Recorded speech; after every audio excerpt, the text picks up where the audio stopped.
Welcome back to the channel. Today we're going to be reviewing the brand new Remette knives, a Saker. The Saker Falcon to be exact, part of the Falcon series, and this is an interesting one. I'd call it a medium-sized EDC knife at 7.32 inches long. It has a 3-inch compound ground harpoonage Tonto blade with a slight bit of recurve there. Lots of going on with that blade. Love those beautiful grind lines there. Your blade steel in this one, CPM S45 VN, hardened from 59 to 61 HRC. Really happy to see him use something other than M390. I like S45. Can't wait to see how well they did with it. Got a little top swedge, forest matted flare. You do have a small row of effective jimping. It's not super grippy, but it'll do the trick. Your Tonto does give you a secondary tip right there from the transition between this portion and this portion. You do have a sharpening choil. You should be able to get some sharpening light before you'll have to try to do anything with that. Your blade stock thickness is pretty chunky, 0.14 inches. And your two different grinds, you have a hollow grind in this section here. That comes down to around 18 thousandths behind the edge. And then up here in the flat ground portion, it thickens up a little bit to around 20 thousandths behind the edge. Why don't we see what it can do?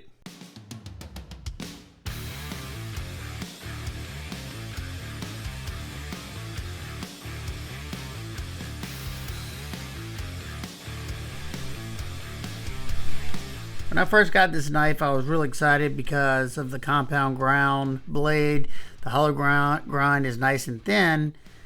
So I was excited because I thought it would be a great slicer. And it probably will be, but they didn't send it out too sharp. It's not completely dull, but there are some dull areas on this knife. And I started noticing it a little bit in the cardboard, which, you know, it's not super evident, but I feel a couple spots that are dragging, and I didn't really think too much of it.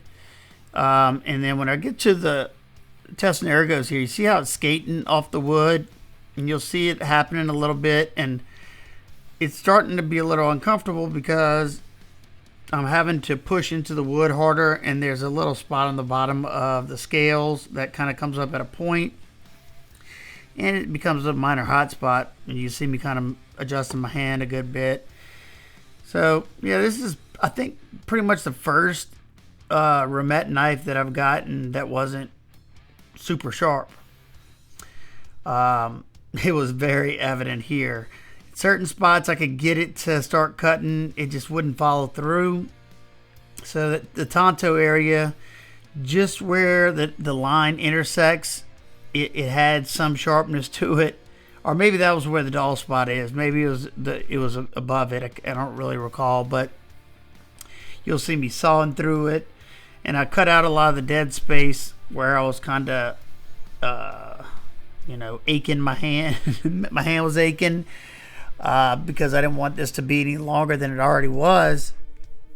It was a bummer. I ain't gonna lie. There was a couple of points to where I almost stopped this testing and tossed this knife deep into the woods behind my house.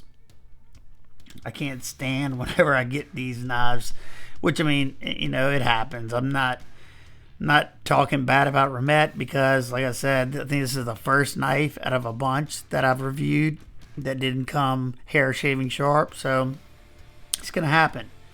I've gotten dull knives from pretty much every company out there. You know, I didn't think it was possible. I got a Chris Reeve one time that wasn't sharp.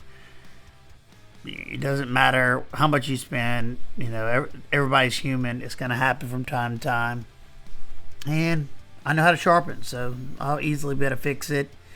It didn't feel like it had anything wrong with the edge, because usually if that's the case, it'll start out sharp and then it'll blunt quickly. That wasn't really the case here. It started bluntly. See, I couldn't even get through the leather. Yeah, this is the point where I was like, I should have left on the volume so y'all could have heard me. I was pretty upset. I think I threw that leather across the room. Couldn't even cut the tubing. And needless to say, I got a nice sized blister because of this knife. So there's that. But I like the knife. I'm not a huge Tonto fan, but I like it, you know. I enjoyed carrying it, and I'll enjoy using it a lot more after I put my own edge on it. So unfortunately, this one gets a C- for sharpness. Well, for me personally, that one was a little bit of a letdown compared to all the other Remette knives that I've tested. And that's only because this one just didn't come ridiculously sharp like most of them do. It wasn't terrible. I was still able to get through all the testing, but I've had a lot better from Remette, and you know, it's going to happen from time to time. Let's take a look at the deployment in action on this one. So you have a flipper tab that's sitting in front of that pivot, plus you have some jimping, and it's curved back. So perfectly done flipper. This thing rockets out. Then you have the blade hole that you can reverse flick. I will be honest, that detent is more dialed for the flipper. You can thumb flick it. It's just a little bit more stout.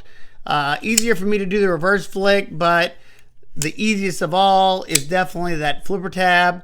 I'm sure that'll break in the more and more I carry it and use it. And this one right here is a pivot actuated frame lock. So this button right here is hooked to this tie frame lock. You push that and it slides it over. The first time I ever saw the button release on a frame lock, and the whole concept was thought of by Golden Design Works and his caliper. This one just has the button, and it's just hooked to the frame lock there to move it out of the way. The first time I saw it done with the pivot lock was with Remette with their Peregrine Falcon. It's definitely interesting. If you want to use it with the pivot, you can. It's very smooth. Keeps your fingers out of the blade path when closing, or you feel like me and you forget a lot of times, you can still use a traditional frame lock. And you can also deploy it by pressing that pivot.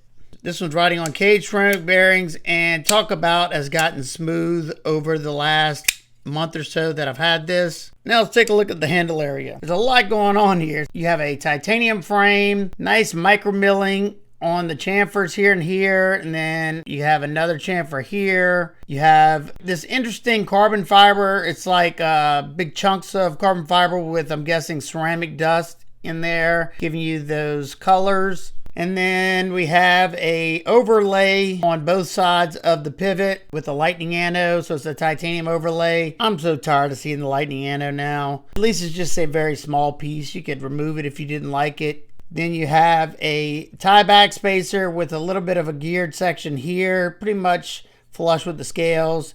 Hidden lanyard post right there, so if you're a lanyard guy, you can still tie your lanyard on it. And flip it over this side, you have a tip-up mill pocket clip that functions well. It's not a deep carry, but it sits about right there. This one is right-handed tip-up carry only, unfortunately for my lefties. You also have a secondary lock with this little switch right here.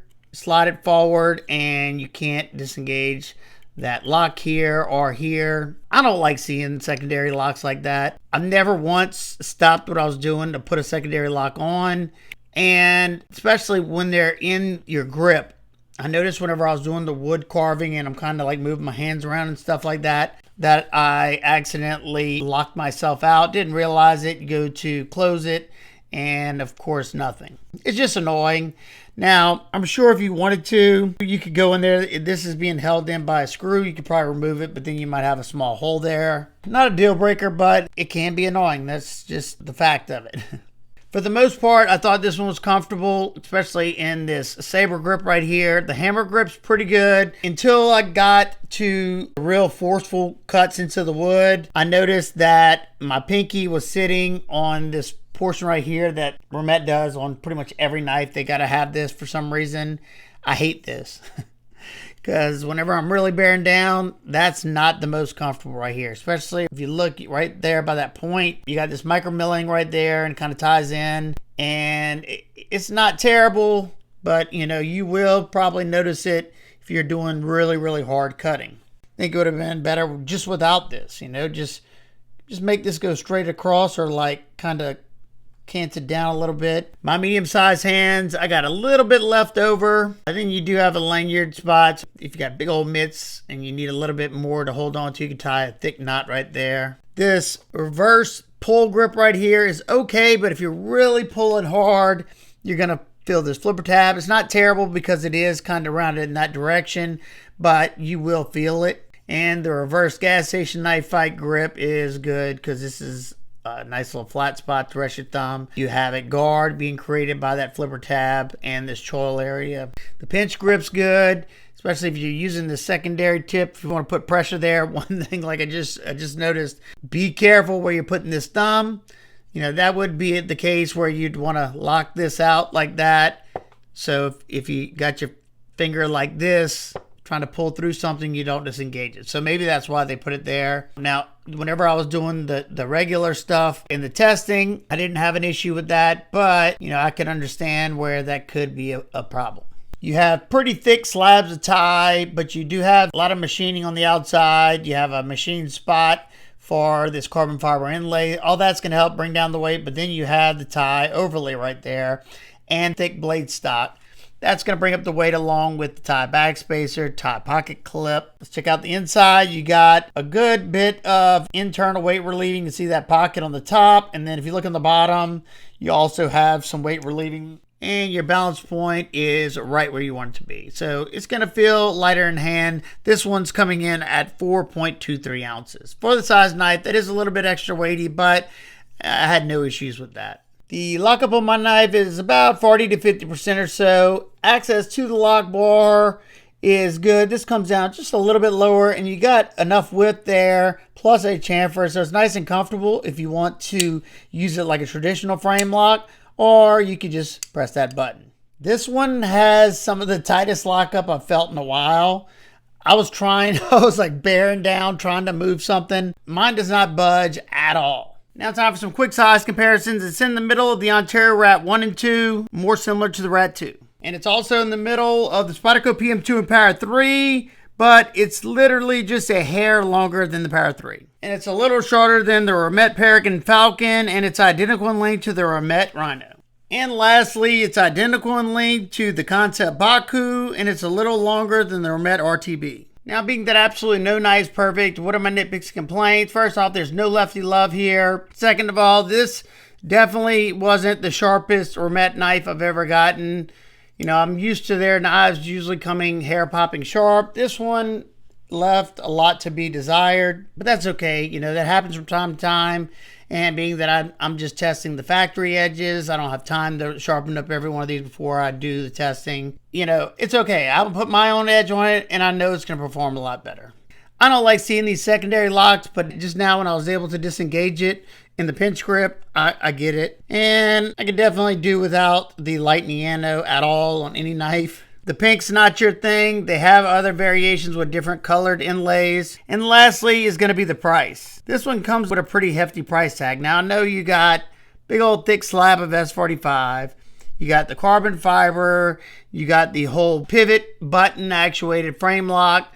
And you have the secondary lock. So I know all that's going to cost. I get it. And Remette's a much smaller company, so their price is going to be a little bit higher. But this one comes in at $285. Like I said, it's steep. You know, maybe if I was a huge Tonto fan, I would be able to feel okay about it. But, you know, for me, not being a huge Tonto fan, I just think that's a little too high for this particular knife. But if nothing I talked about was a deal breaker for you, do I think you would enjoy it? Absolutely. It's definitely a high quality knife with great action. It's got potential to be a great performer, you know, as long as it's got a very sharp edge on it. For the most part, it was really comfortable unless I was really pushing hard just because my fingers landed on that spot. I definitely think it's a cool looking knife, no doubt. But for me, this one wouldn't be my first choice. Love to hear y'all thoughts on the new Remette Saker Falcon. If you have any questions in particular, feel free to ask me down below and I'll do my best to get back with you. That's going to wrap up today's video. If you're interested in picking one of these up, I will have it linked down below in the description. It'll more than likely be an affiliate link, so if you want to help support what I do here on this channel, that helps me pay for my testing materials,